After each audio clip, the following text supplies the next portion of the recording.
So now we are going to see the subjective complement. The first thing that we need to know is that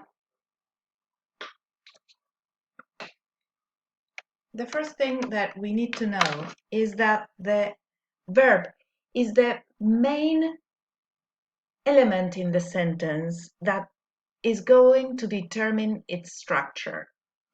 So here we've got the verb to be, for example, or the verb taste in the soup tastes bad. What do we have here? Jennifer is my sister. Is what we call a copular verb or copulative verb. What is a copulative verb or copular verb? It is a verb that links the subject and the predicate without giving much meaning. In the case of the verb to be, no meaning at all. It's as if you were saying Jennifer equal my sister. Jennifer is my sister. And if I told you Jennifer, my sister, it would be just the same. Also, verbs of perception are copular, are considered to be copular. The verb look in she looks good.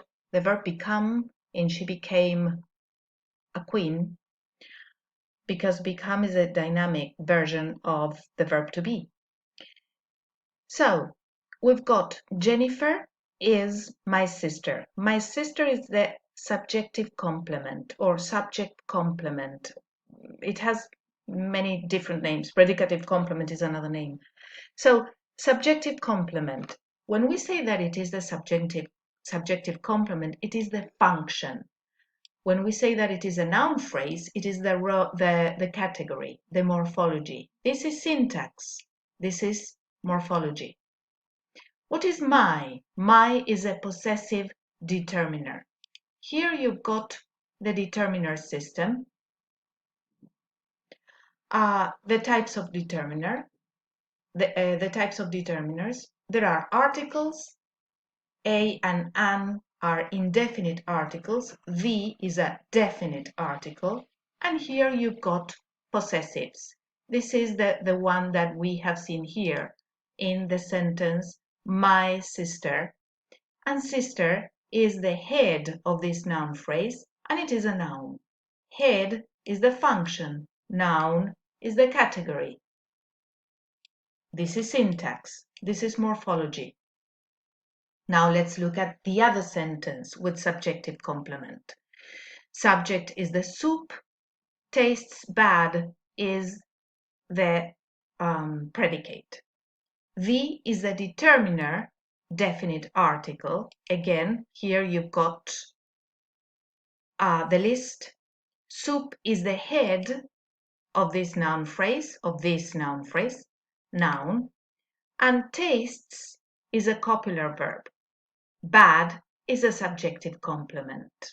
And the category of this subjective complement is adjective.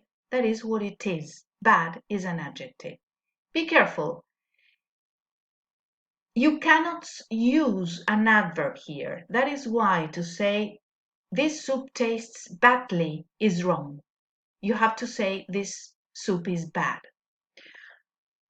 Another category is the one of adverbial complement or obligatory adverbial. I generally use adverbial complement, but the book that I took the information from or the explanation for you from uses obligatory adverbial, so that's why I added it here.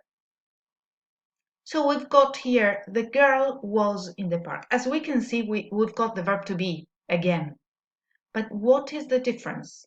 The information that we've got here is not information about the subject, but it is information about where the subject is. That is to say, it is adverbial information. That is why this is not a subjective complement, because the subjective complement gives information about the essence of the subject, but this is an obligatory adverbial or adverbial complement. It is obligatory because You cannot say the girl was, and you cannot finish the sentence there. You have to go on. So in this going on, what you are giving is information about the place. So, function, obligatory adverbial. Category, prepositional phrase. Let's dissect this prepositional phrase.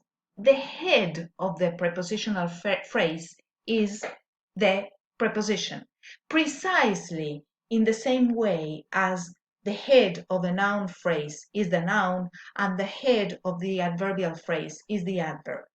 The head of the prepositional phrase is the preposition. And all prepositional phrases are made up of a preposition, a head preposition, and a prepositional complement that in this case and in all cases is a noun phrase.